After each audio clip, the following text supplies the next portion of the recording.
ನಮ್ಮ ಸಂಸ್ಥೆ ಕೇಂದ್ರೀಯ ಆಹಾರ ತಂತ್ರಜ್ಞಾನ ಸಂಶೋಧನಾಲಯದಲ್ಲಿ ಭಾರತ ಅಂತಾರಾಷ್ಟ್ರೀಯ ವಿಜ್ಞಾನ ಮಹೋತ್ಸವ 2025ರ ಪ್ರಸ್ತಾವನಾ ಕಾರ್ಯಕ್ರಮವನ್ನು ಹಮ್ಮಿಕೊಂಡಿದ್ದೇವೆ. ಈ ಕಾರ್ಯಕ್ರಮಕ್ಕೆ ಆಗಮಿಸಿರುವ ನಿಮಗೆಲ್ಲರಿಗೂ ಸಂಸ್ಥೆಯ ವತಿಯಿಂದ ಆತ್ಮೀಯ ಸ್ವಾಗತ. सभी को सादर नमस्कार. भारत अंतर्राष्ट्रीय विज्ञान महोत्सव 2025 के कर्टन रेजर में भाग लेने के लिए आए आप सभी का हृदयपूर्वक स्वागत है. A good morning to one and all present here. It's indeed a momentous event, a festival dedicated to scientific fraternity, to each and every one of us.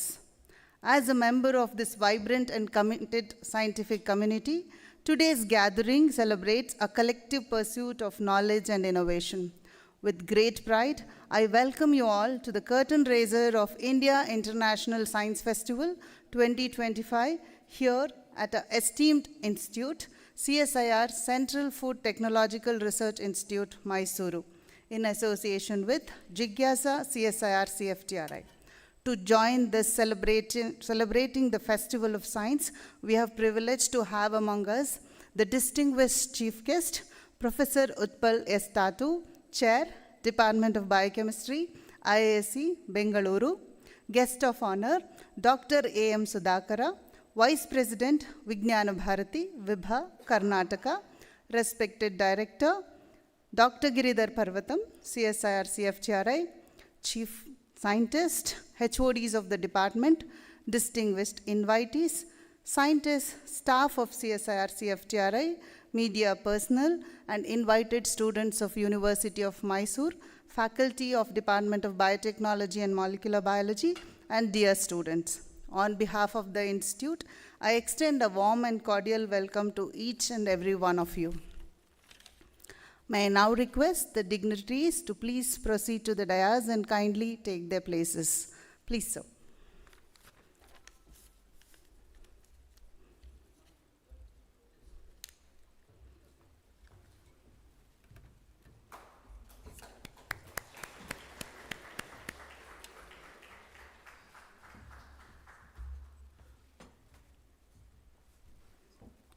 To commence this auspicious gathering on a serene note, let us invoke divine blessings through an invocation. I invite Ms. Anjana and Ms. Bhagyashri, research scholars of CSIR-CFTRI, to lead us in a prayer.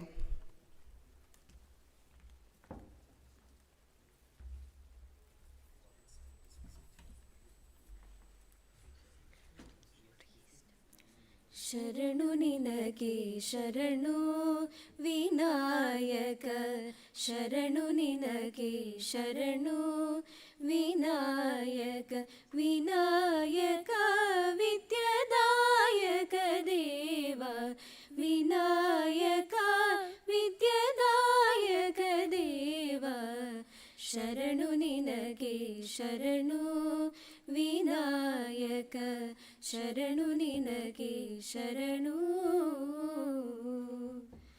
ಪಾಶಾಂಗುಶಧರ ಮೂಷಿಕ ವಾಹನ ಸರ್ಪಾಲಂಕೃತನೇ ಗಜಾನನ, ಪಾಶಾಂಗುಶಧರ ಮೂಷಿಕ ವಾಹನ ಸರ್ಪಾಲಂಕೃತನೇ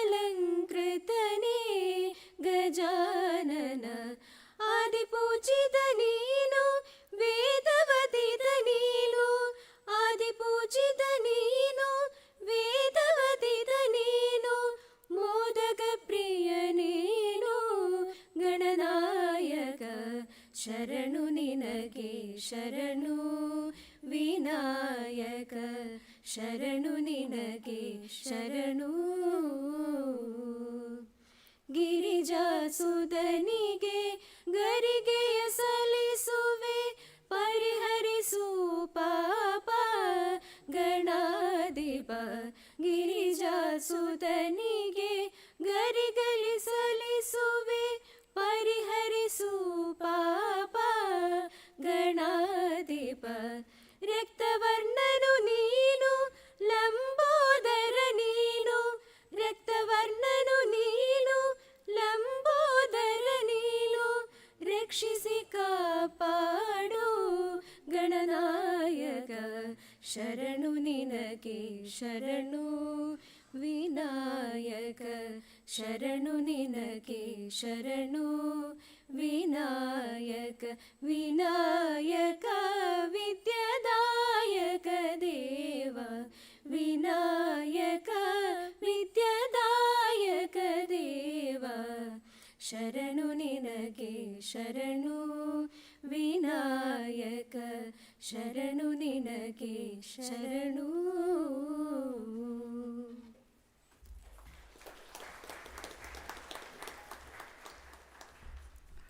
Thank you, Anjana and Bhagyashri, for the melodious rendering. May I now request Shri Mache R.S., Chief Scientist, CSIR-CFTRI, to formally welcome the August gathering and introduce the dignitaries on the dais. Please, sir.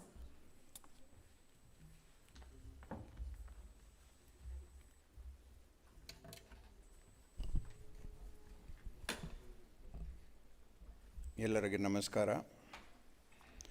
Respected Chief Guest, Professor Utpal Tatuji, Chair, Department of Biochemistry, Indian Institute of Sciences, Bangalore. Guest of Honor, Dr. A.M. Sudhakaraji, Vice President, VIBA Karnataka. Esteemed Director, CSIR-CFTRI, Dr. Giridhar Parvatamji. Distinguished faculty members, invited guests, students and fellow science enthusiasts.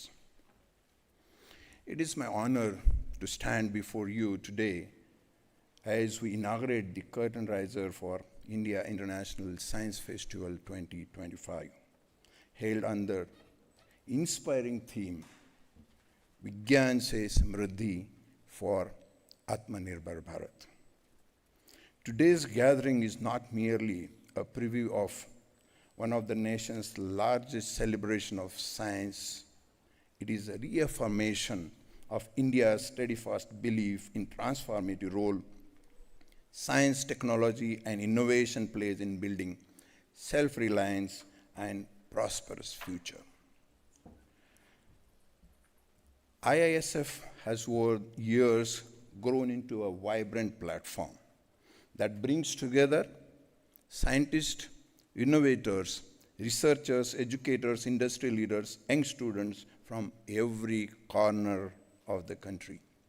It showcases India's scientific strength, fosters meaningful collaboration, and nurtures the culture of curiosity and creativity.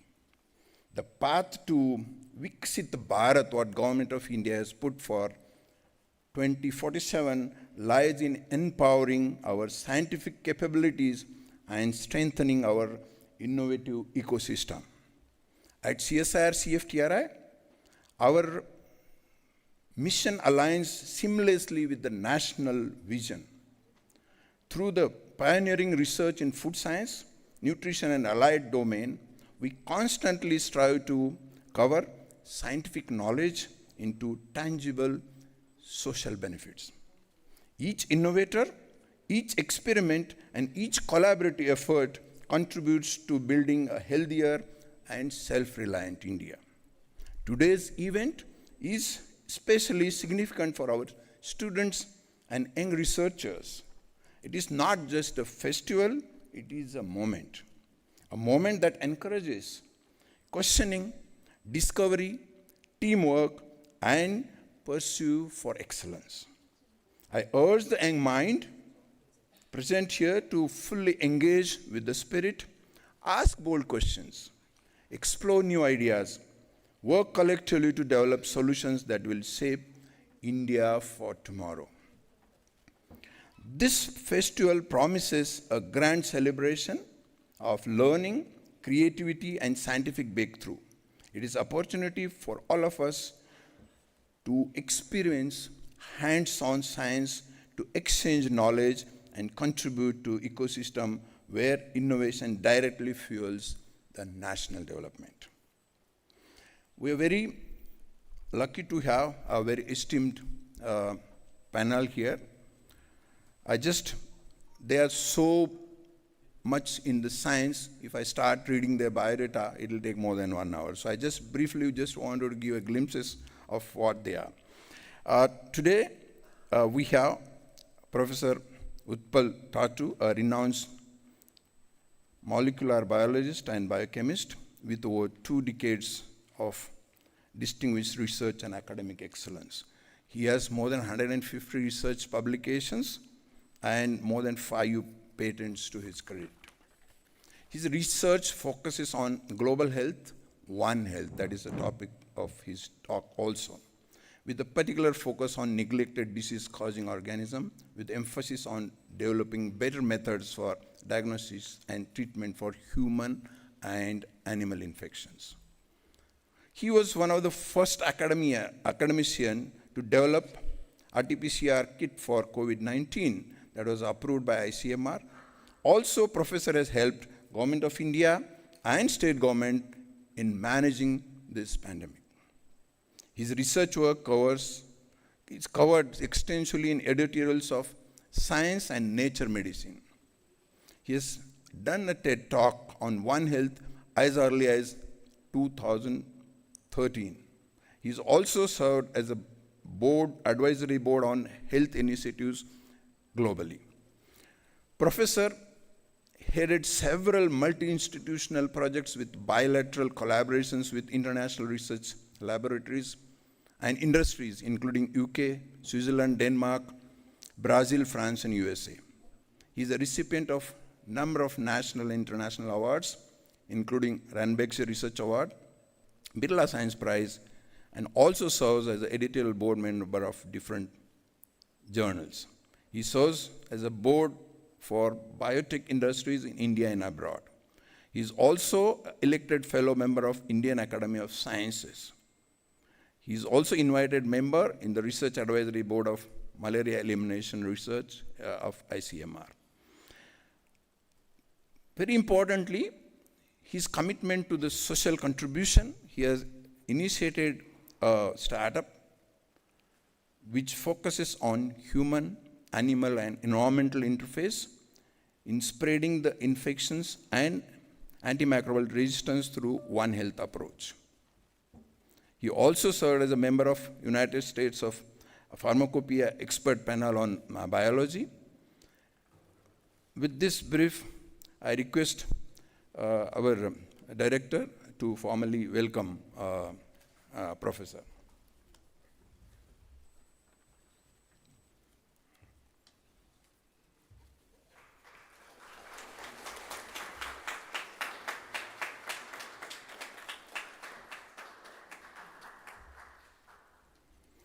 Thank you, sir.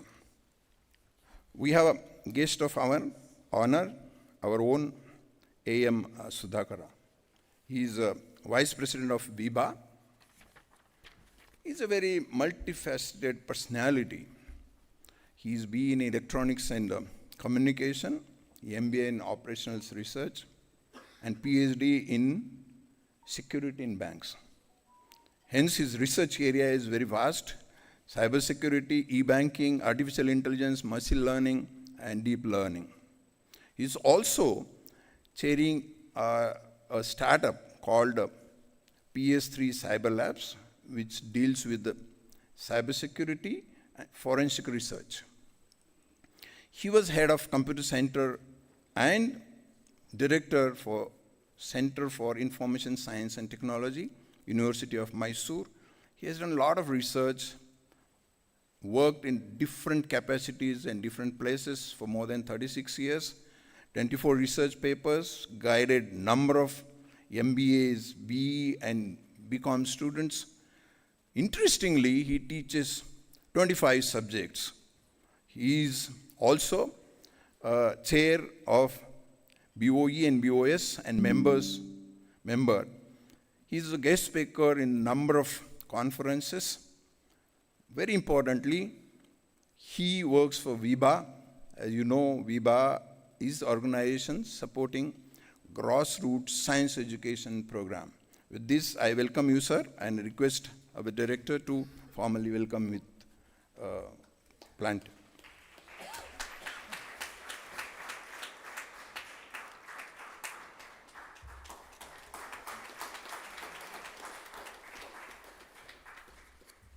Thank you, sir. Here, I just wanted to remember and pay tribute to our friend, late Jayant Sahasrabuddhe. He was very instrumental in moment of Vibha and this festival, and he has visited number of times our institute, and he was a connect between Vibha and CFTRI. This now we have our own visionary director of CSIR-CFTRI, Dr. Giridhar Parvatamji. He has over 26 years of dedicated service to food science, microbiology, biotechnology research. He brings transformative leadership to India's premium food research institute. He is MSc and PhD in botany and microbiology. He has a number of fellowships to his credit. To name few, DAD Fellowship Germany, by Scott Fellow France. He is also professor of ACSIR. He is a fellow member of Royal Society of Biology, fellow of Association of Food Scientists and Technologies, and he has numerous awards, including Lalji Godu Award of AFSTI. He has 217 plus peer-reviewed publications, 9 patents, and co-authored 2 books. Very importantly, his mandate aligns seamlessly with India's vision of self-reliance and prosperous nation through science-led innovation. I request Dr. Rajgopal to formally welcome our director with Rajgopal, please.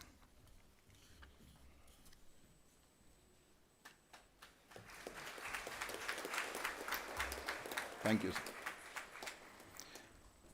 As we are truly privileged to have such a distinguished thought leaders gathered on this platform, their collective expertise spanning from infectious disease research to food science innovation, biotechnology advances, food science, and scientific outreach, e-security domain that integrates for building Atmanirbhar Bharat through science and technology innovations. Today's Curtain Raiser sets a tone for an inspiring journey ahead, one filled with innovation, discovery, collaborative growth, and promise of science serving humanity. Let us work together to make this a grand celebration of India's science excellence and vision for prosperous future. Thank you.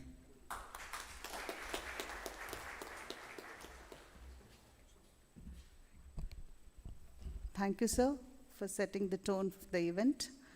The ceremonial lamp symbolizes the eternal flame of knowledge, shining forth to illuminate the path of inquiry and understanding, much like science, which enlightens every mind.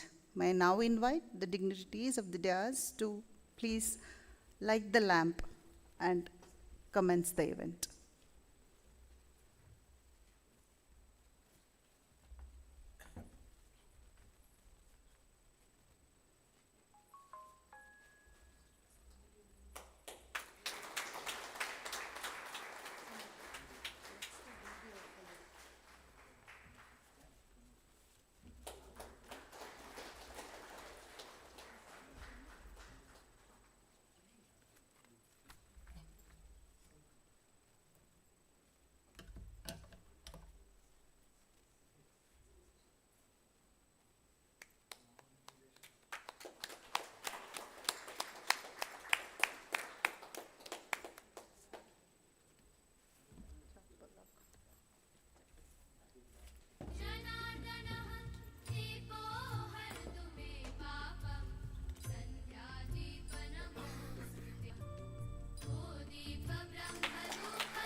Thank you, sir.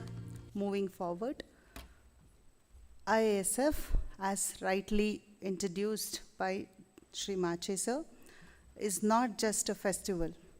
It's a national moment in science communication that nurtures curiosity among youth, promotes scientific temper, and reinforces India's aspiration to emerge as a global knowledge leader.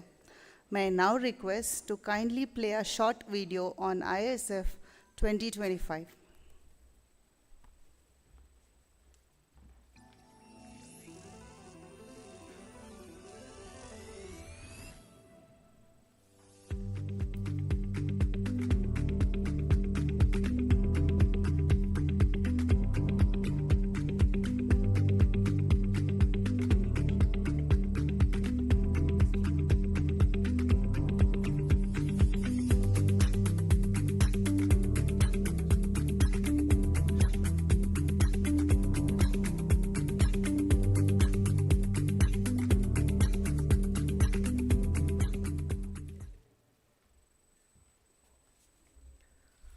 Thank you. Now it's time to hear from our esteemed chief guest, Professor Utpal Tatu.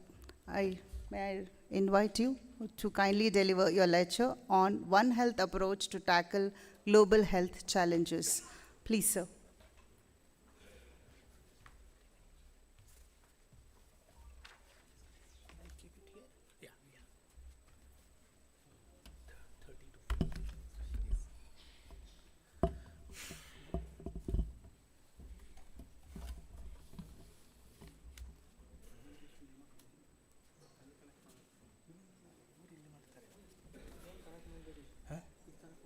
ಮತ್ತೆ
No? Okay.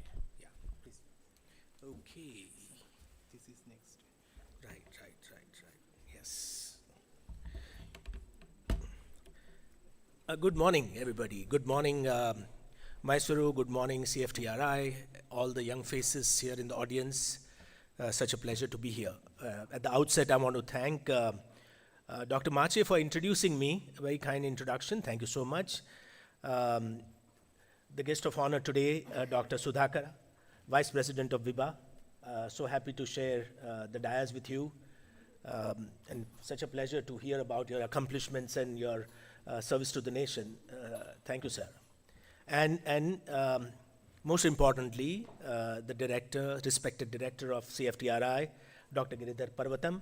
Thank you so much for organizing this nice program and giving me an opportunity to visit CFTRI here and share some of my research with colleagues here.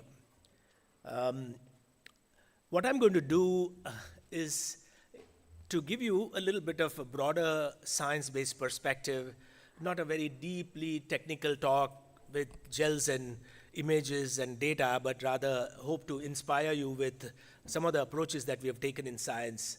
And when possible, I'll try and connect it with what you are good at, which is food science.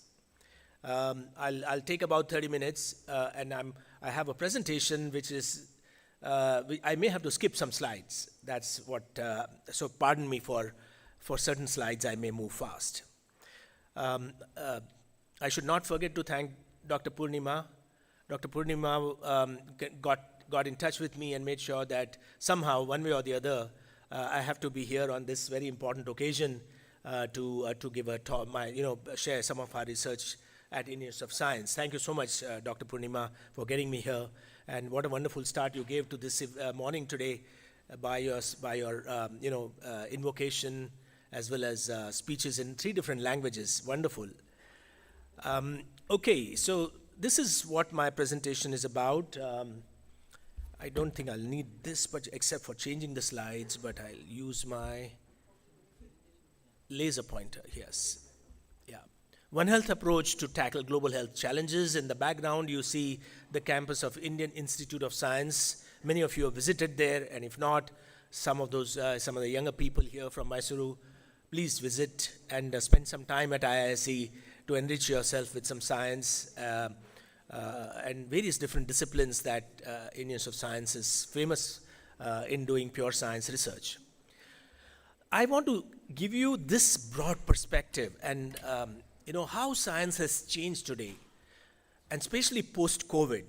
And this is how I like to describe about how we should look at science in a much broader perspective. Conventionally, we always looked at the small circle of how can humans be healthy, how to eat nutritious food, and how to be healthy by using the best medications and technologies that are possible to keep ourselves in the best of health. That really was the way by which we pursued everything. Everything was centered around humans. We were a selfish species, and everything that we do because of our intelligence, we try to control our environment, we try to control the ecosystem that we live in. I think COVID was a big wake-up point for us. We realized that human health is not dependent on humans alone, but is a bigger issue, and the whole aspect of public health came into light. Public health in a way that we really have to be aware that we are not individuals, but we are groups of people. And many health issues are transmitted from one to the other, and we have to look at health in a broader perspective of public health. It's not in isolation of individuals. Later, of course, people realize that it's not about Bengaluru or Mysuru public health in a particular part of the country, but it's really the global health, because everything is connected in today's world. There is so much connectivity, so much movement going on through various mobilities that happen around the world, and that's why problems that are in other parts of the world, which we often think are not relevant, what's going on in Rwanda or Congo, is actually relevant for us. Because this is not something that's only that you watch on television channels, but it can affect us, and that's why we became aware of global health. In some ways, COVID was an example. Initially, we only heard about some respiratory disease in China, in Wuhan, but before we knew it, it came to India. And many other, of course, all parts of the world. It's a global issue. Along with that came this big message, which really challenged the ego of mankind, of human beings, that humans are not the center of the universe. If humans have to be healthy, you really have to keep animals and birds around us also healthy. And that's what is captured by this beautiful term called One Health. One Health means it's the same approach to being healthy for humans. That is also true for animals and birds and all the living beings around us. Unless you make sure that the living beings and the ecosystem is healthy, we cannot be healthy. Because COVID was supposedly transmitted from animals to humans, and it's not the first one. There are so many examples of infectious diseases that are transmitted from animals to humans. And I'll tell you a little bit more about it in the next few minutes. So One Health. And as Dr. Mache mentioned, this term has now become very popular. Every now and then, every day there are national projects, there are initiatives, there are symposia, and there are programs all over the world on One Health. It has become a wave on which everybody is riding. But this term was not very popular, but I started research on One Health more than a decade back, understanding how human and animal health and birds are all connected. And as Dr. Machi mentioned, I gave a TED talk in 2013 when I was asked to give a TED talk on health. I said the topic will not be health, but it will be One Health. It's on YouTube, but finally I want to now bring you that the future and current and the future will not only focus on living beings around us, not just One Health, but planetary health. We really have to view everything in terms of much beyond what is immediately relevant for us, which is planet Earth. What kind of planet are we going to hand over to the future generation? The youngsters who are sitting behind, you are the future. And what kind of Earth, what kind of planet do you want to live in? And so the activities that we do today as human beings is going to decide how healthy or how unhealthy the planet will be. And as you know, many of the activities that humans do is not good for the planet. And that's causing many changes beyond our perception. We hear the term climate change, but we also experience it today. Bengaluru and Mysuru have experienced unseasonal rains for the last several years. It's a small example of climate change. Earlier, the rainy monsoon would stop sometime in September, maybe a couple of showers in October, but now also in November we see showers. In December probably we'll see showers. And that's a small example. There are much more drastic outcomes of climate change we see in other parts of the world, other parts of the country. But we have to be aware, because everything that affects anywhere else on the planet Earth will affect us. Melting of glaciers is something that is also going to impact us. We've heard about tsunamis. We've heard about major ecological perturbations that have affected mankind. And this is what my talk will bring into picture today in the next few minutes, and maybe 20 minutes that I will spend on that. But along with that, I want to bring that what an important task this wonderful institute has. Food is at the center of everything. And I borrowed this slide from Food and Agriculture Organization, that food safety is the core and tenet of One Health. One Health cannot be discussed without thinking about food and food safety, which I think this wonderful organization has taken the responsibility of and doing exciting work in that area. I think you are in a better position here to talk about food safety than me, but I'll tell you some little bit about how that's become so relevant in terms of what we eat and how that has changed in my own lifetime, from the time that I was a child to now, how the food has changed. We have moved from naturally organic food to processed food. And that is not just challenging our wellness, but it's actually making us sick. Most of the ailments that we see today, non-communicable diseases, are because of our food habits. And that's something that we have to understand and do something about. So food safety, which I think this institute champions, is really the core of One Health. I would like to talk a bit more about it, but I'll just passingly mention some things. Food safety, One Health, and human health are connected, as I already kind of mentioned. And of course, the one small part of this food is contaminants, microbes that are there in food, which are transmitted by food and water. All very, very connected. And some of them you know, but some of them you may not have heard about. And that's the kind of research I'm engaged in. Neglected infectious diseases. We're aware of diarrhea very much, and we don't think too much about diarrhea because it comes and goes. But you'll be surprised that significant number of deaths in children below the age of 5, even today, happen because of diarrhea by simple organisms. Some of them you know, such as E. coli and Salmonella, but also Giardia lamblia and Entamoeba histolytica, and some other viruses, rotavirus, for example.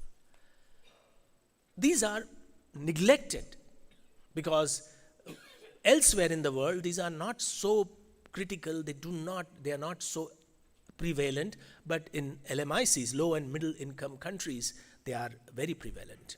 So the microbes, of course, which get transmitted through food, water, that's another source by which transmission happens. It's all relevant to food safety, apart from something that you are beautifully executing in this institute, all the food contaminants. Daily, every time we drink a glass of water or a glass of milk, so many undesirable substances creep into our body. We hear about them all the time. And that's because of our own activities, our agricultural practices, our excessive use of antibiotics, our neglect towards environment by using bio-undegradable elements. And so I'm talking about antibiotics, which we overuse. They eventually find their way in our food through animals. Microplastics, something that we hear about because every time we drink a bottle of water from plastic bottles and we discard the plastic, it goes somewhere. It goes out of our sight in a few minutes, but it becomes part of the earth. And that eventually gets not degraded, but it gets processed into microplastics, which are nanometer scale, small particles, which are impossible to get rid of. They find their way, you'll be surprised, in mother's milk. So the first milk, first food that a newborn baby drinks, science has shown that already has microplastic. And that's how dangerous our activities are for ourselves. Of course, cow's udders, the cow's milk now has been shown to have microplastic. And all of this causes supposedly many fatal diseases such as cancer. Antibiotics, I don't need to tell you more about this. Antibiotic resistance is the biggest problem that mankind is suffering today. We don't have drugs, new drugs. We have old drugs which the microbes have overpowered and become resistant to. So antibiotics, microplastics, pesticides, and everything that we use to thinking that this is good for us by improving our crops, improving the yield of milk, improving productivity in poultry, by using antibiotics, convenience of using plastic everywhere around you, it's all carrying back to us. And that's the science that I'm, for the last several years, I'm taking more interest in. I'll skip this slide because I mentioned some of this to you. And I want to tell you that this is, for the first 2 decades in my science, I was doing like a good old scientist at IISc. I was publishing papers. I wanted to, of course, get recognition. I wanted to get my promotion. So, and only way by which scientists are recognized are by publishing papers.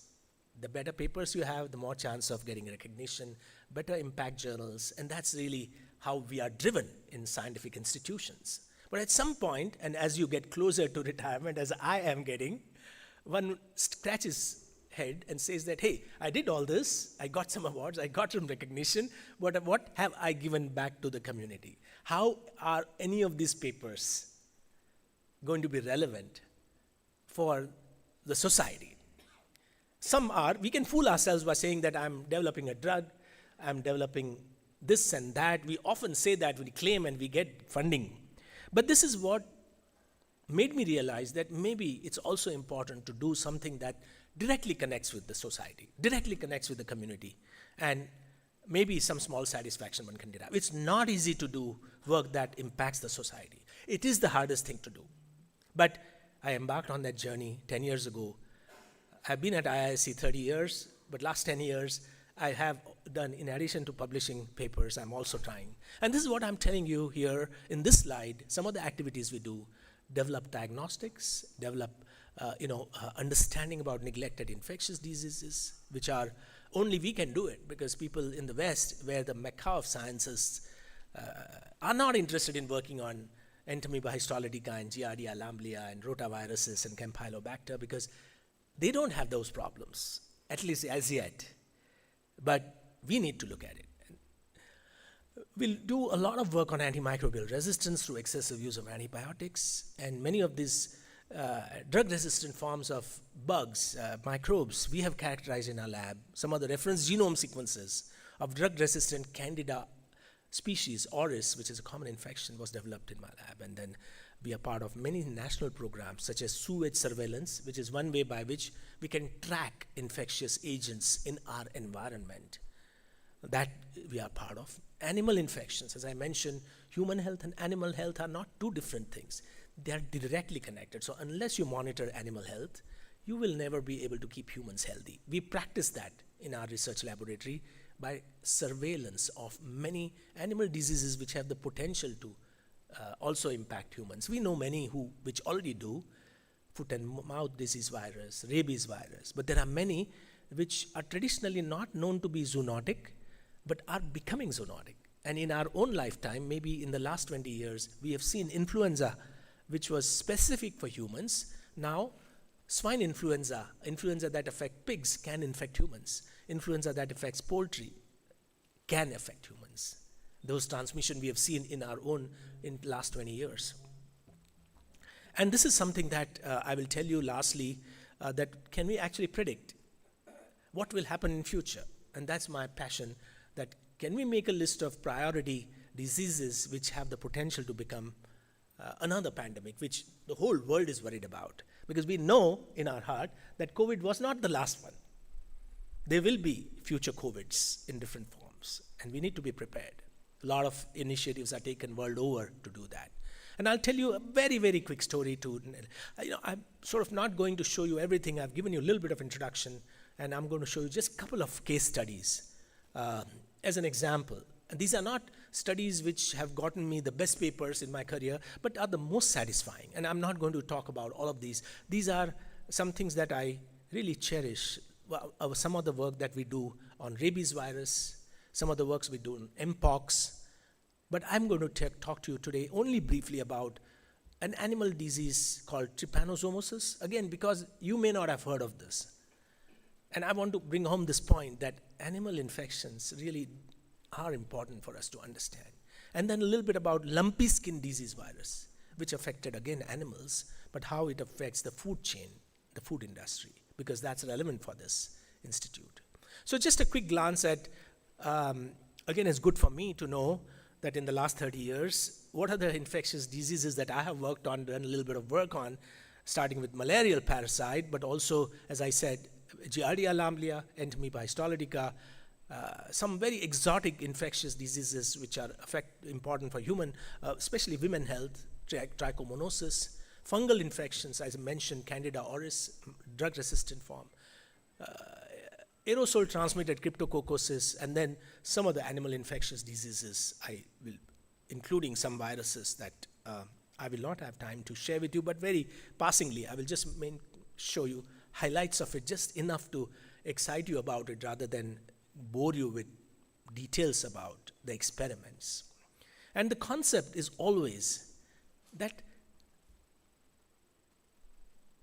more than 70% of infectious diseases that we suffer from actually are coming from animals and birds. It's not something that we should ignore. How does it happen? Something that's predominantly in animals, at some point it mutates. It begins to recognize additional receptors because of mutations. And then it affects some humans, and then it becomes part of the community where it goes back and forth between animals and humans. As we know, many infectious diseases do. And that's now we understand the mechanism. I gave you some examples, but the list is not one or two or three. But if you think about, if I ask students that what is the most important infection that you heard of, people will raise hand and say that influenza virus, SARS-CoV-2 virus, they'll talk about Zika virus, they'll talk about maybe even Mpox. One thing common in all of these, and which I have listed here, is they are all transmitted. Initially, they came from animal sources or bats. That's something that we often forget. So we must remind ourselves that COVID was not the first one. It was the biggest pandemic, but there have been precursors of COVID which we did not notice, which is SARS, original SARS virus, Then there was Middle East Respiratory Syndrome virus, MERS, and then many others, as I already mentioned, transmitted from other living beings to humans, and which have created havoc. I'll give you a couple of examples, as I said, to just make certain points. And what we do about it. We can't cure infections very easily. By the time we make vaccines, it's several years. Even in the the speed with which the health sector worked during COVID was phenomenal, and that's what saved all of us. Vaccines were developed but usually, as you know, it takes decades before we develop either a drug or a vaccine. And that's what we are learning now, that we can do this. But what we can do, and which is the most important first step, is to develop a reliable diagnostic. Remember, during COVID, that was really the first step, that you start isolating, tracking, and segregating, quarantining infected people. That's possible only when you have a diagnostic kit. And so that becomes important. So, I'll skip a couple of slides, but I want to tell you that trypanosoma is something that you may not have heard of. It's there in India in animals. India has, I've given you some numbers, largest cattle numbers in the world. It's relevant because, a lot of food is coming from dairy industry, which some of you are aware of. And then, of course, a lot of food comes from animals in the form of meat, which is a reality we cannot ignore, There are lots of laws in India to not sacrifice animals, but it happens. And a lot of meat is being consumed. Young people, and a lot of people like Kentucky Fried Chickens and McDonald's. It is a reality. And it's a big industry. But these are, of course, plagued by many infectious diseases. Trypanosoma evans affects cattle, highly underdiagnosed, and there are no diagnostic tests which are recommended by WHO has not, and World Animal Health Organization doesn't have a recognized diagnostic. And this is something that we did many years ago. I'll skip some of the science part of it, but we used omic approaches and isolated these parasites which are motile in blood cells. I would have liked to show a video, but for in the interest of time, I'll avoid that. The parasite resides within the blood. It ruptures RBCs. It's not intra-erythrocytic like malarial parasite is, but it's out. And then it, of course, hides in venules and causes problems. So we use proteomic approaches to identify most abundant antigens, developed an ELISA kit, what OD will give me a positivity, and then develop this kit, which actually is now being adopted by Government of India.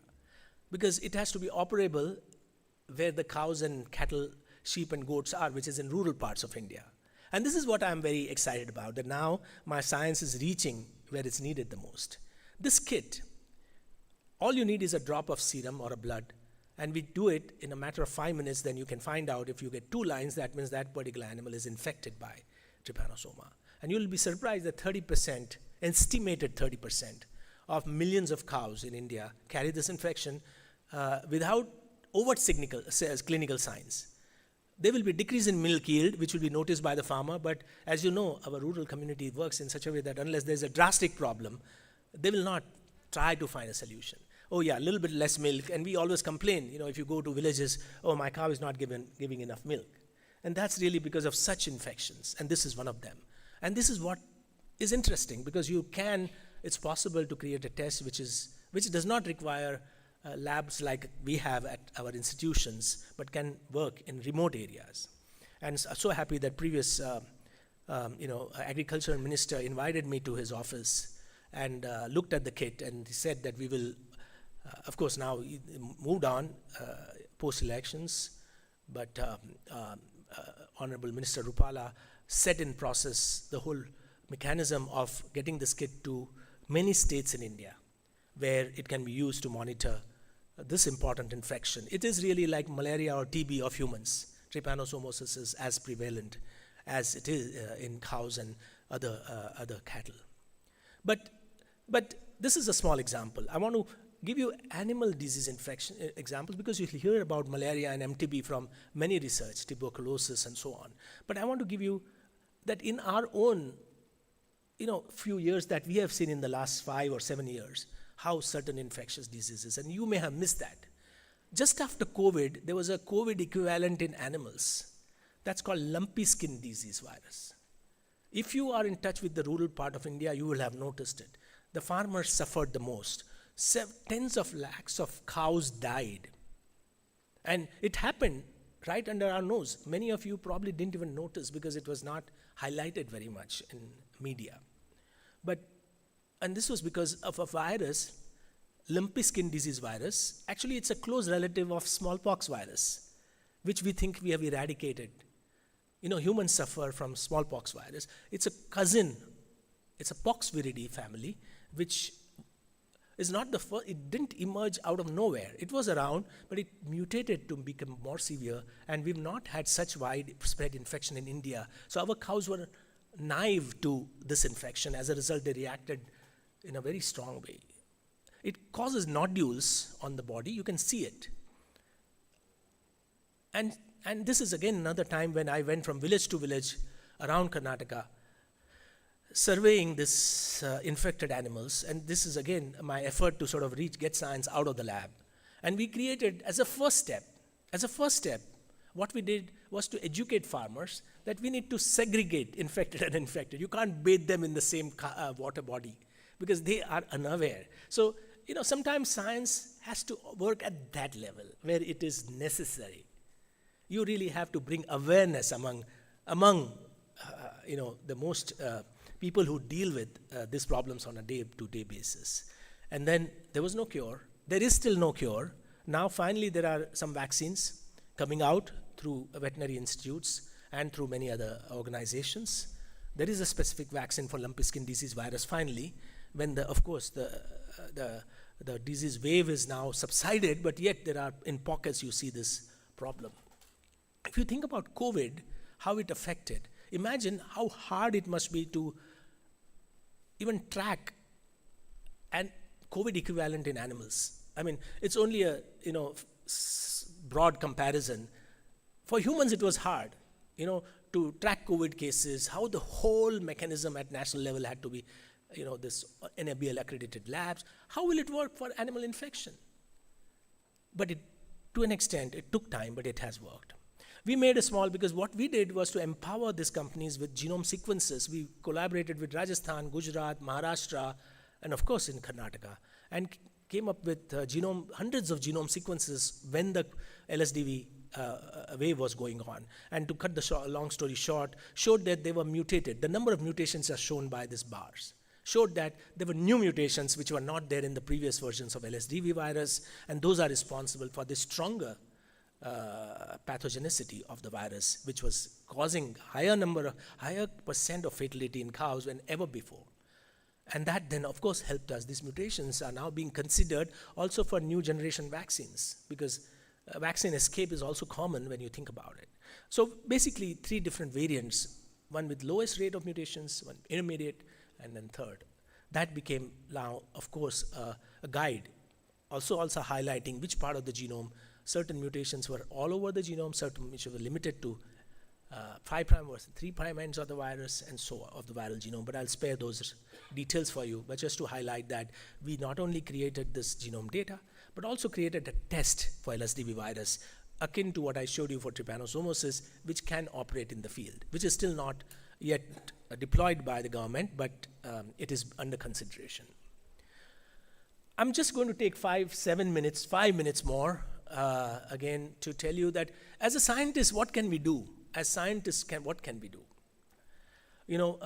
And COVID was a big eye-opener for us. I give you some examples of some efforts that scientists like me can make. You are doing more community-focused work. Food science is so much closer to practical aspects of health than oftentimes research that happens in other academic organizations. But to tell you that my lab was interested in animal infectious diseases. As I said, I gave talk on One Health in 2013, and we were screening animal infections, and coronavirus was one of them. It was on our radar. So we had a so-called RT-PCR test for corona infection, which we were using for animals 5 years before COVID happened, because this is a common infection in animals. And that became very interesting story because when Corona happened, when the lockdown happened, labs were locked, we were busy because we knew that we had something in our hand. We already knew how to assay for coronavirus by RT-PCR. I'll skip some of these things, but it was the most busiest moments in my life because we got in touch with the health minister at that time, Dr. Sudhakar, in Vidhan Sabha. That was my first time entering Vidhan Sabha, and I told the guard who was not allowing me to go inside that very critical, I have to see him. This was in January of 2020, and 2020, yeah. And somehow I made my way and told him that, sir, I have a test. This was before NNBL accredited lab concepts came about.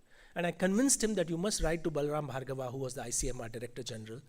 And he did write. This was a letter. I like to look at this because this is some high points in my life that my science got, at least we made an effort, So Dr. Sudhakar was very, very capable and smart medical doctor.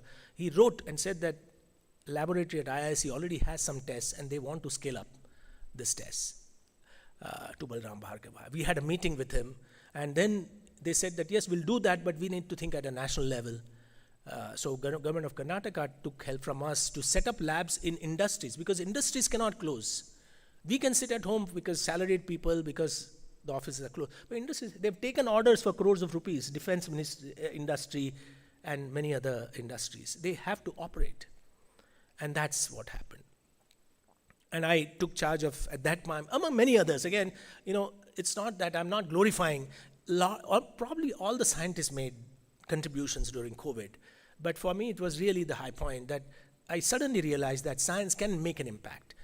Up until then, my work was mostly publication oriented. And I did that not only in Karnataka, but also in neighboring states, in Andhra, a lot of testing facilities. But the biggest highlight of this was that I had some contribution in bringing down the cost of RT-PCR tests.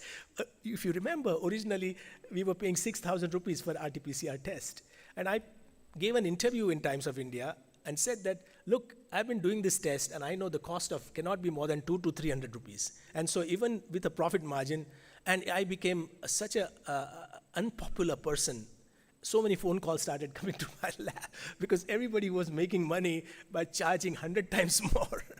Was now saying that, look, but of course the cost came down. Eventually we started paying 400, 500 rupees for the test. That was another, in some ways, I think one way to touch the community. And of course it was not only me, but I think I made a small dent in that profit-making business. You hear the term Corona billionaires. Some of the testing facilities, labs became billionaires during those few years, but some of the millions of them got down because probably some of the efforts that we made. But anyway, to cut the long story short, we also made, as Dr. Mache mentioned, we developed one of the first academic COVID-19 RT-PCR test, which was approved by ICMR. We also made a rapid test for COVID-19, and then we continue to do research, which will make better tests, which are dependent on mass spectrometry. We are making now, together with certain companies, we are making benchtop mass spectrometers, which will be like RT-PCR machines, but it will be much more efficient in testing for infectious diseases. I'll skip those details for you for the part. But one last 2 minutes, if I may have, to just tell you that now how this science is becoming interesting, because we are now looking at how can we actually create a situation after this wonderful experience that we had with COVID-19, that how can we deal with problems at the national level. We cannot, even the center is unable to control the situation because billions of people and all of that. We decided to create the concept that, look, we'll look at south of our India and maybe narrow down to some village. Because that village is a representative of what's happening in the country. So we've created a concept, as I'll show you in the next slide, of what's called as a One Health Village. And as an IISc scientist, it's very unique because we don't step out of our labs. But here I am, mostly spending my time in villages, but with some clear intention that now this village is my living laboratory. Our students go to this village and connect ecosystem of veterinary hospitals, primary health center, water bodies, animals, including stray animals, and try to understand how all of this affects human health. The health problems that humans report to the primary health center in the village, are they connected to animals? Are they connected to what's there in the water, in the lake, in the village? Is it connected to the environment, which includes air, soil, water, soil, as I already said? And we bring samples back and try to create a scenario. But I think, to cut the long story short, this has become now a community problem. Large number of projects are happening. We hold international conferences. Every time somebody says that we want to organize a meeting, I said, not in IISc, come to this village. And we bring people to this village, where we show our international partners the problems that Indian village faces with sheep and goats. And I'll leave you with some pictures here to summarize my talk, that, cultural exchanges, food exchanges. So my science has now gone beyond my pure sciences to where I look at how foods affect, how our culture, and it's changing, right? I think ragi muddes are now becoming exotic dish, which was a staple diet. Every morning we ate that, but now it's like, oh, we'll go to that restaurant to eat ragi mudde. That is the problem that we have. We have created that problem. And that's something that we made aware, people coming from Europe and Africa. I'll show you that this is what village food is. We grow it and we eat it. And that's why we were healthy, but now our habits are. Now we are drinking Coca-Cola in villages. We are eating McDonald's food in villages, unfortunately. And this is something I'll leave you with. I'll just cultural exchanges between the downtrodden, the most underdeveloped countries like Africa, and then those which are most developed, like some other European nations. We exchanged that. How do our primary health center in a village work? And there are lessons to be learned from each other, because it is a global health problem. We are not isolated by, and we don't have any unique problem. Problem that we have, you also have, or you will have in future, maybe. So we have to attack that together. And I'll finally just thank you with your kind patience in listening to me by this picture, where Africa, India, Switzerland, Sweden all descended in a village at the outskirts of Bangalore to understand how the villages are dealing with problem of infectious diseases. And that's going to be my quest for the years to come before I hang my boots and retire. But thank you so much again, Dr. Parvatam and the Chief, Dr. Sudhakar. Thank you so much.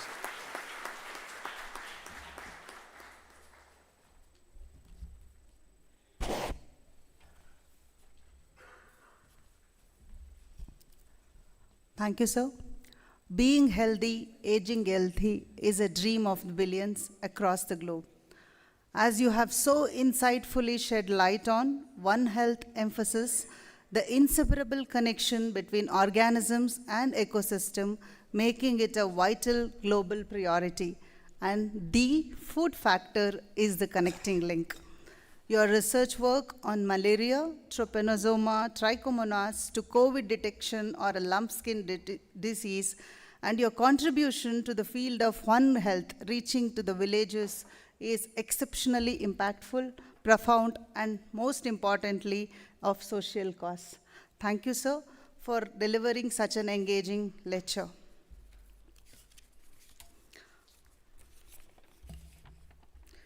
Moving on, may I now invite Dr. A.M. Sudhakara, guest of honor, to kindly deliver his remarks. Please, sir.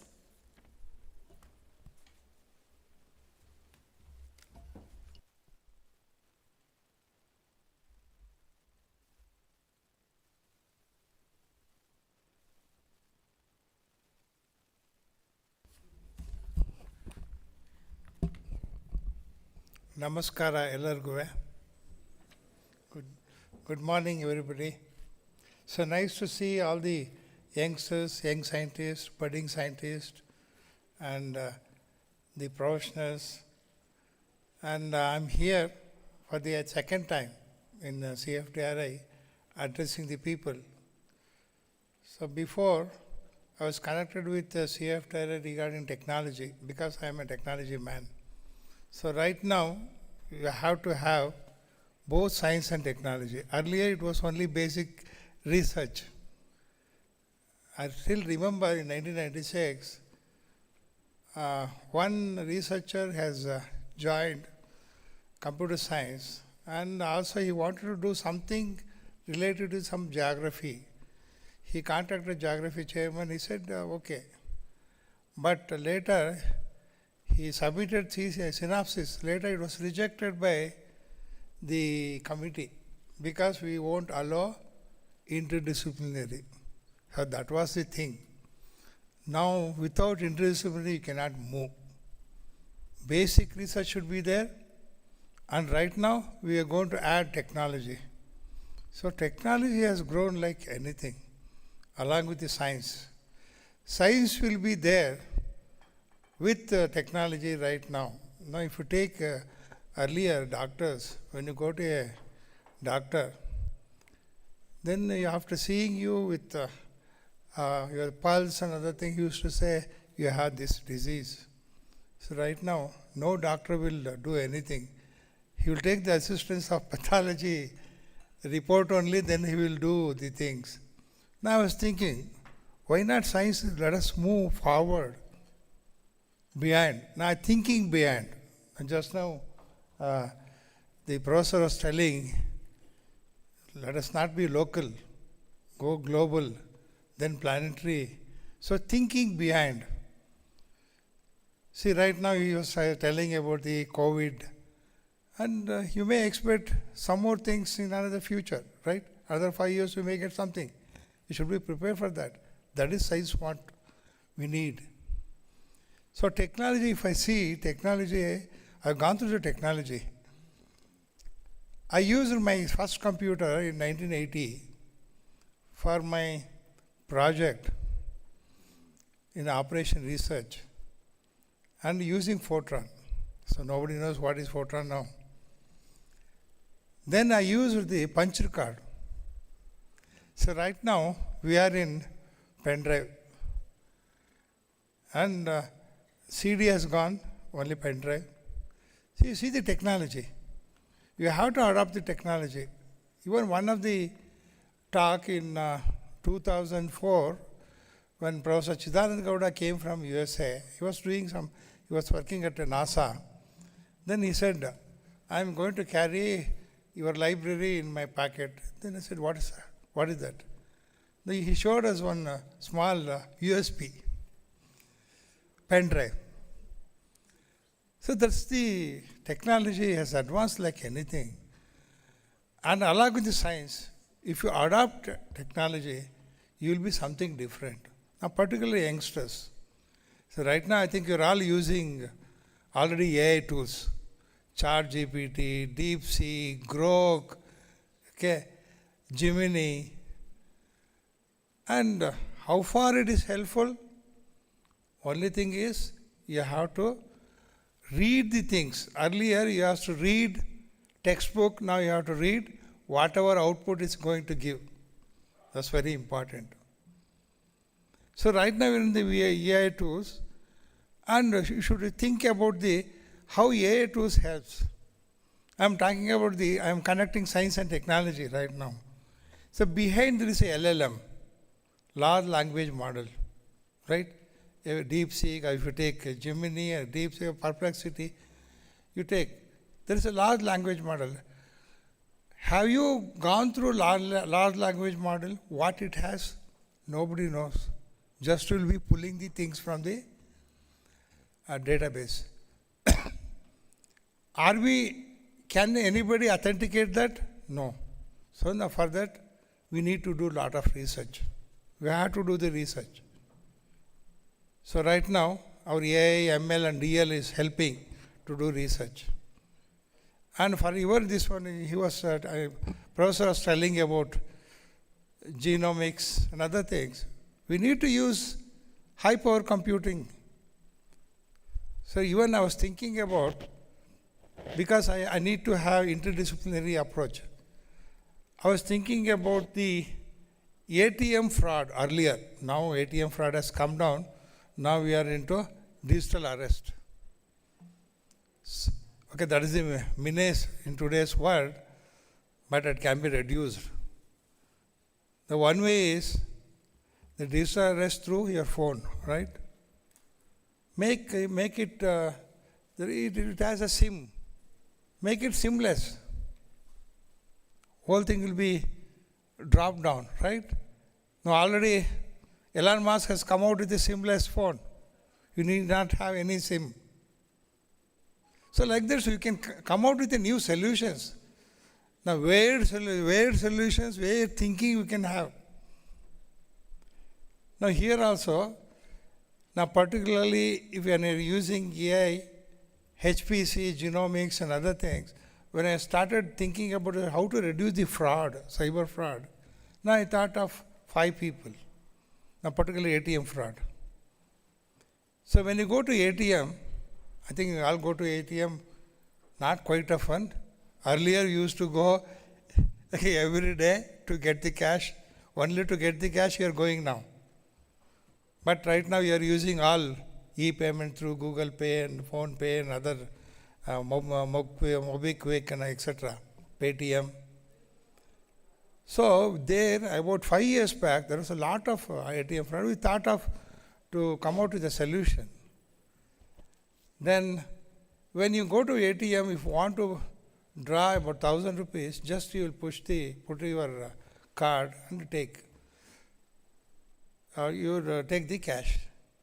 Now if you imagine, if you are going to take 10,000 rupees, what do? Your behavior changes.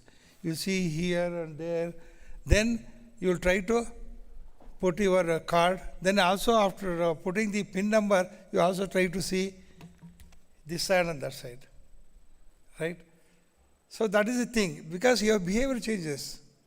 So I wanted to have one security, that is one research on this, behavioral matrix. Right now we are using basic, login and password for security. The second one is biometric, right now you are using, okay. Third one is behavioral matrices. So you have to understand the behavior of a person when he does any activity, particularly cash transaction. I thought of having a biochemist, physicist, then chemist, and molecular biologist, because we need to do the sequencing of genome in the according to the behavior. So like this, you will get lot of ideas in science. When you adopt new technology, you will get lot of ideas. The main problem with the researcher is, when I ask to come out with a problem, he takes lot of time. I don't know why. He never comes out with a problem. We have to give the problem. You have to, then right now ChatGPT gives about 10 or 12 or 15 choices, right? But the problem is there.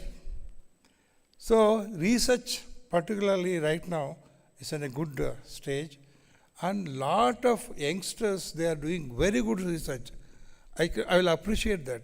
Because I have 10 people working under me, the way they think and do the things, let them use the research, the AI tools and other things. But fantastic ideas they have. So whenever I say, a researcher, if he says, sir, this is not working properly, then I agree with him. Because he has found out a reason for that. You should appreciate that. A research should not be only positive, it may be negative. So that we should have. We should have, as a guide, I will always approach in that fashion. So science and technology should go together. So in this respect, what we did is, I want to propagate science throughout Karnataka.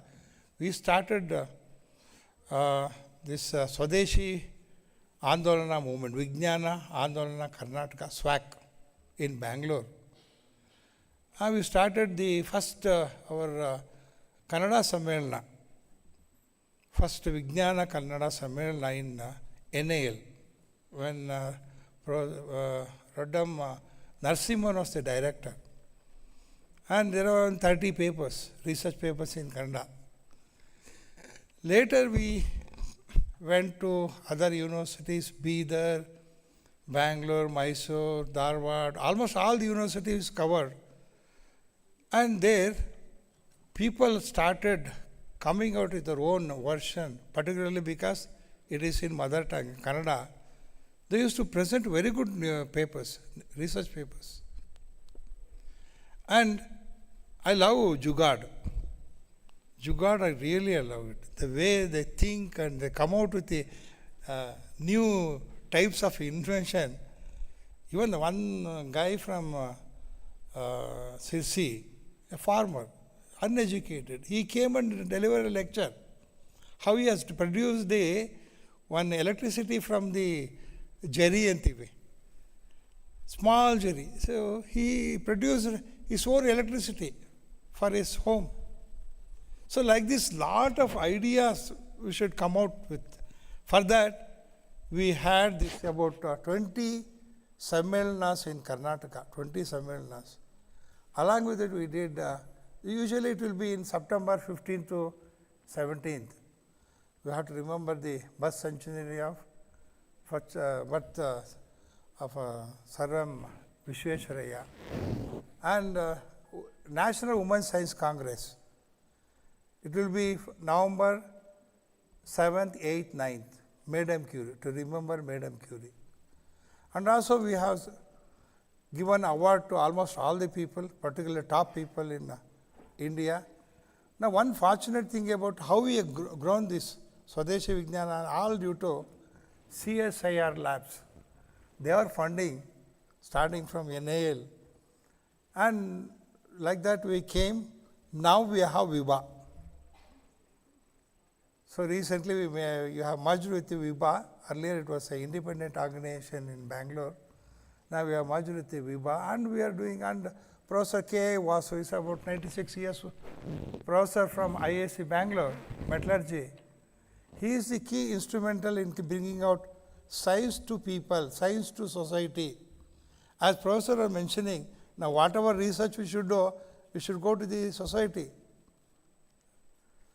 That's what, even whenever I say to my research scholar, come out with some societal problem, we will do it. Think about it and come out. So like that, one of my research scholars, she is doing on precise agriculture research prediction regarding rainfall prediction in Udupi district. So like this lot, and also this one more research scholar is doing on express highway to reduce the fatal accidents, because enormous accident has taken place. We have to study, we have to do the analysis, video, analytics we have to do, we have to use, ask her to use some mathematical formula like machine learning and other things and come out with some solution. Like this, we have to think about the societal problem. Whenever I do research, particularly you are all doing the research, when you think about the research, think about what societal problem we have. So just like in 2019 we came with COVID. So like that, you have to have some solution, and particularly you can use, you have a technology, you have very good computers, supercomputers. So though I started with, you see the technology there. We started with punched card, then came supercomputers. Right? CDAC came out with the supercomputers in February 1992. You worked on that supercomputer. And from now, we have very good supercomputers at Pune University CDAC Center. So you can use those things to help, see, to draw a graph used to take one week. Now it is hardly few seconds. And also Copilot if you use, so it does everything. You need not worry about it. You give the prompt, it gives everything. So that type of, you have saved a lot of time. Now you can have a lot of thinking. You have to think about the research and think, then you will get the solution. No doubt you will get the solution, but use technology. So right now VIBA has already conducted 9 conferences. So this month, that is the next month, December 6th to 9th, we are going to have our conference, Curtain Raiser, at Punjab University. And during that time, we have to educate all the people regarding what science right now we have in India. And we always say, think beyond. Earlier it was local. So everything in Mysore University only was in local. So they were doing the research for their academic, not for anything else, not society. Now it is society, it has gone to local, now it has gone to global, then it will be going beyond. So we should have that approach. Right now, even Government of India is supporting like anything. You will get very good funds also. The only thing is, you need to work, research, research, research. So VIBA supports all science activities, like we will come out with usually, that is magazines we have, and lot of funds also created from Government of India, through VIBA also you can get, or CSIR, they support lot of research work. But only thing is, come out with a local problem and solve it. So we have very good team of people in our VIBA, and starting with the mentor, that is the founder member mentor, Professor K. Vashu Mashalkar, and also this CFTRI has given lot of support to us, CFTRI. Every year I used to see 5 to 6 papers in Kannada, particularly Swadeshi Vijnana Andolana. But NAL tops 20 to 25 papers I used to see from NAL. And here we honored Professor V. Prakash in third Swadeshi Vijnana Andolana, Karnataka, with Sir M. Vishwesharaya Award. So like this we have Bhimsen Sen Award, then Madam Curie Award, CNR Award. So like this we are given to almost, even we have given it to the Bhimsen Joshi also for Sangeet, classical music. So like that we honored all the people. So like because to encourage the people and meet the people, we have done that. So youngsters, right now, you start thinking about the research and contribute to the science and development of science in India. So with these words, so I covered everything. With these few words, so I'm going to conclude, and this one is research. Earlier it was research is in isolation. Now it is research approach should be holistic, because it should contain all the discipline. You need not worry about the discipline. So all disciplines should be concerted and come out with a research problem. I think you will excel. Let us excel our science and technology and also spread throughout the world. With this, I conclude. Thank you very much for your please.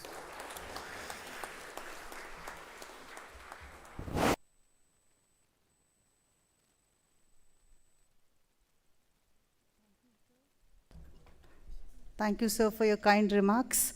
We fondly acknowledge your work on finding solution to societal problems and also encouraging all the young minds to take up research very seriously.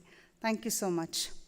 At this moment, we pause to honor the distinguished dignitaries who has inspired us with their knowledge and commitment to the quest of science and technology.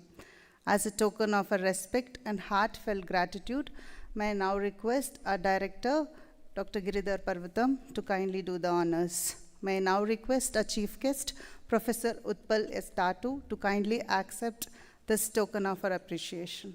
Please, sir.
Thank you, sir.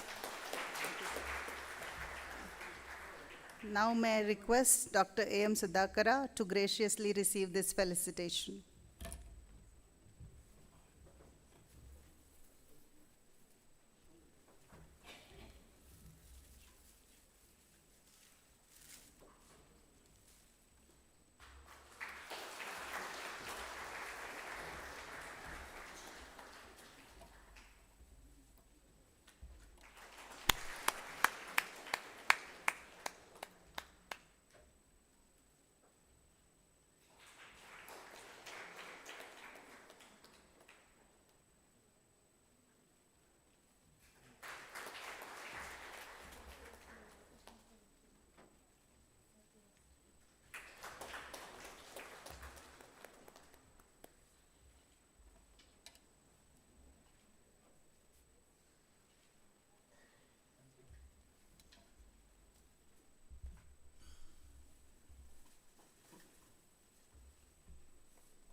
Sir, I come to IISc in 1992 for a small talk. There is a research and a small talk. Yes. And that was the language earlier. For that research, I actually come to IISc. Moving on, may I now request our respected director, Dr. Giridhar Parvatam, to deliver the presidential remarks.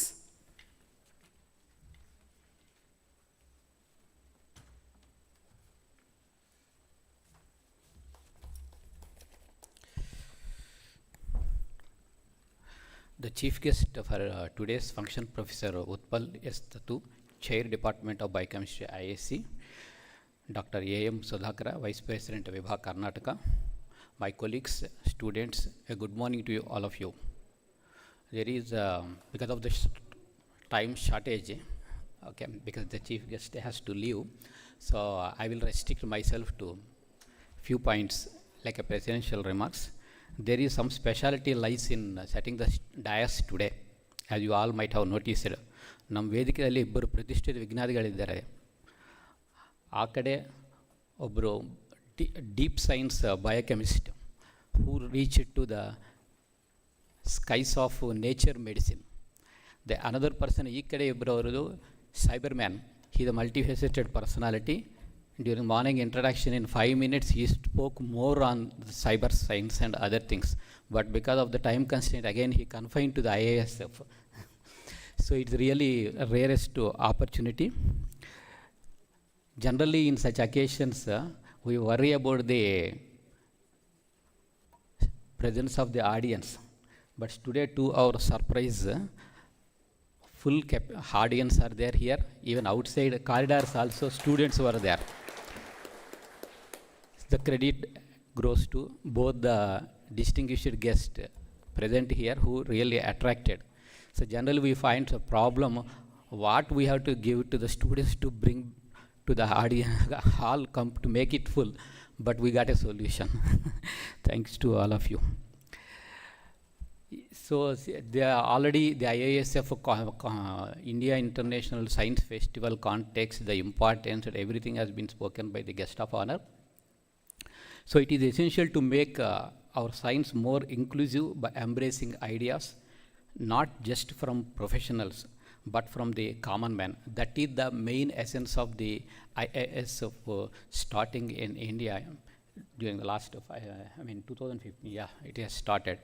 So both the intellectuals and the common man, both should be on the same platform to mutually exchange the ideas to find innovative solutions. That is the main purpose.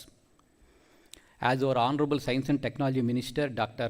Jitendra Singh recently mentioned during the World Science Day on November 10th recently, this 4-day India International Science Festival that is going to happen in Chandigarh next month is a celebration of India's universal recognition as a frontline global player. The theme was trust, transform, and tomorrow. The trust means you have to trust the science, our innovations, and you have to transform and contemplate and transform them into the applications to have a bright tomorrow. That is the main essence. Now India is among the top global players in emerging fields such as quantum technology, biotechnology, and deep ocean research, and no longer a follower, but a nation beckoning others to look at India. Our biotechnology industry has experienced an incredible growth in recent years. If you look at in 2014, we have only 50 biotech startups, but today the number has skyrocketed to over 11,000 startup units in India. The industry's overall value has also seen a significant increase, jumping from $10 billion to $200 billion. This field is poised to be a key player in the next big wave of industrial advancement, and India is prepared to take the lead. For the past 3 years, the IISF events showcased the government's science and technology vision for Bio E3 economy, that is biotechnology for the environment, employment, and economy. So in this context, ahead of upcoming the India International Science Festival 2025, the government announced a nationwide innovation challenge open to prospective innovators from all walks of life, with a special call to India's Gen Z to lead the way. Welcome to all the students who wish to participate in this case. Professor Utpal Tatu has highlighted the importance of public health to global health and ultimately to reach the One Health context. In fact, this was one of the major themes in the recently held National One Health Mission Summit at Bharat Mandapam last week. Professor also mentioned that how the zoonotic diseases triggering the emergence of new wild types strains of viral diseases in both humans and animals, that is going to become a big bottleneck for us to tackle. The message is very clear. We humans should never become wild in our behavior and in encroaching the wild habitats, otherwise it becomes a threat to the global health, that is One Health, with a core base to food safety and human health. That is what the professor has highlighted. Also, our chief guest almost touched most of the contemporary issues we are facing in the life sciences. As he pointed out in the last slides, during the last few slides, how important are the protozoan diseases. Protozoa is a first basic phylum in the entire animal kingdom. We are not even able to tackle these protozoan-based diseases. So you imagine where we are. So science is vast. It is a never-ending process. Just 2 more minutes I'll take to complete sir's mark, because Professor Sudhakara has tried to motivate the students. Just one question I would like to ask. Who has invented zero? Students? Aryabhatta. Okay. If zero was discovered by Aryabhatta, who born in 476 CE, how could people in Ramayana time count the number to 10? We call Dasakanth Ravana, na? Then the Ramayana belongs to around 5000 BC, okay? 5000 years old. So in fact, this is the question one student asked to one scientist sometime back, 1.5 decades back. Is really, that is what the curiosity among the students we need to know. Aryabhatta did not invent or discover zero. The concept of zero has been mentioned in many mathematical expressions even before Aryabhatta. He just contributed to the modern symbol for the zero to give value. A notation for powers of up to 10, up to 17, that is a powering, okay, was already in use since Vedic times, like 1, 10, 100, 1000, 10,000, and so on. The same thing we call in Vedic maths as a Eka, Dasha, Shata, Sahasra, Shata Sahasra, Ayukta, Laksha, Prayukta. Like that and so on, it will go on. So the decimal system is the most important system. That is where even before the early part of the first millennium BC. So now you know the value of zero. Even our even in the Vibha, whenever functions happens, they utter this, even in the Buddhic also, Shanti mantra we utter. That is Om Purnamadam Purnamidam Purnat Purnamudayachate Purnasya Purnamadaya Purnameva Vishyate. The meaning is infinity minus infinity is no infinity. This is the definition. But after that question triggered, the mathematician, physicians sat and decoded that one to later it interpreted differently from science point of view. 0 minus 0 is 0. But infinity minus infinity is no infinity is not correct. If you remove infinity from infinity, what remains is still infinity. In philosophically, that was given for a spiritual touch, but the science lies behind this one. Infinity in physics is handled in two main ways.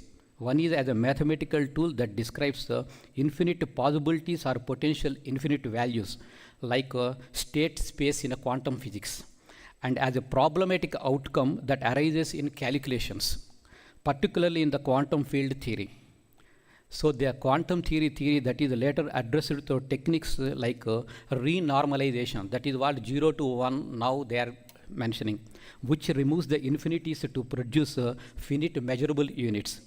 So this is the concept and the foundation of current quantum science, and the government has already approved the constitution of Quantum Valley in the emerging capital of Amaravati, where 6 towers are under construction, and the auspicious looks of Google and Microsoft.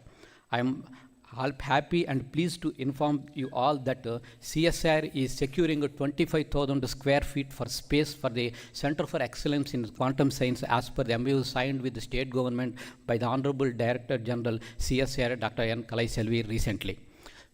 Thali bajaiye na? Okay, coming back to CFTRI mandate, I need not necessarily to say the dignitaries and all of you, because CFTRI is already on part with the contributing to the nation in the areas of food science and technology, because the healthy food should be nourishing, balanced and enjoyable. After eating, one should engage in proper post-meal activities for good digestion. So this is what all the R&D departments, right from the microbiology, biotechnology, and all the things, including the packaging, every technology. Ultimately, biochemistry, the core in between, that is hitam mitam cha ruchancha cha bhojana sapta dhatu bhurt. Samyukta cheshtasya kartavya bhojanante hitaicha. This is what the Sanskrit says. This is what food. Dr. Jitendra Singh has mentioned that the science and technology are the margins of peace and prosperity, noting that sustainable peace is possible only when every nation is connected through scientific progress. When nations prosper scientifically, contradictions and conflicts diminish. That is what he remarked very recently.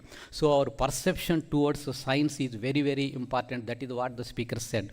The perceptions only prevail performance. Jai Vignan, Jai Hind.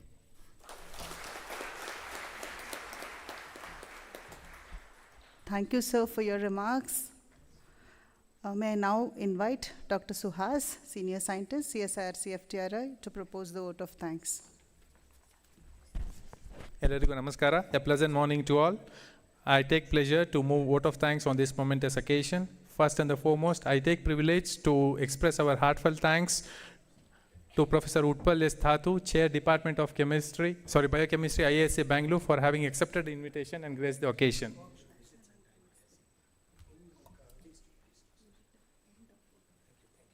So thank you very much, sir, for taking your time. And sir wants to depart now as he has got a meeting in the afternoon. So we thank you once again, sir, from CSIR-CFTRI. Thank you very much.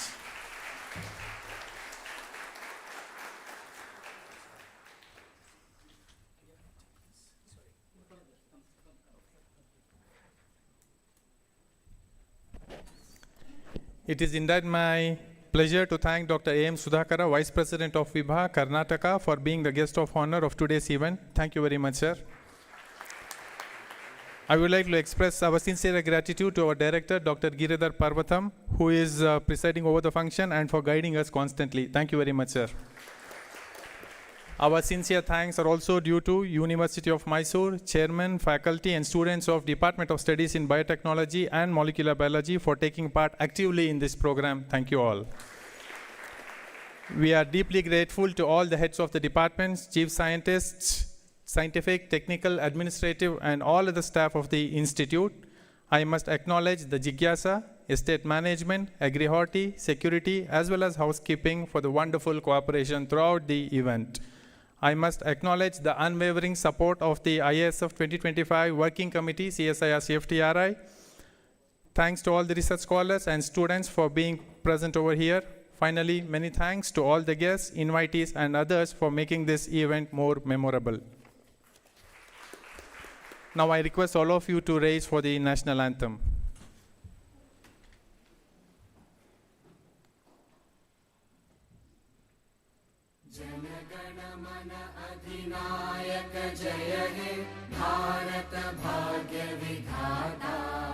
Punjab Sindh Gujarat Maratha Dravida Utkal Vanga Vindhya Himachal Yamuna Ganga उच्चल जलधि तरंगा तव शुभ नामे जागे तव शुभ आशीष मांगे गाहे तव जय गाथा जन गण मंगलदायक जय हे भारत भाग्य विधाता जय हे जय हे जय हे जय जय जय जय हे. Thank you. We request all of you to join us for the photo session in front of the mansion. Later, we request to join us for the high tea in the quadrangle. Thank you very much.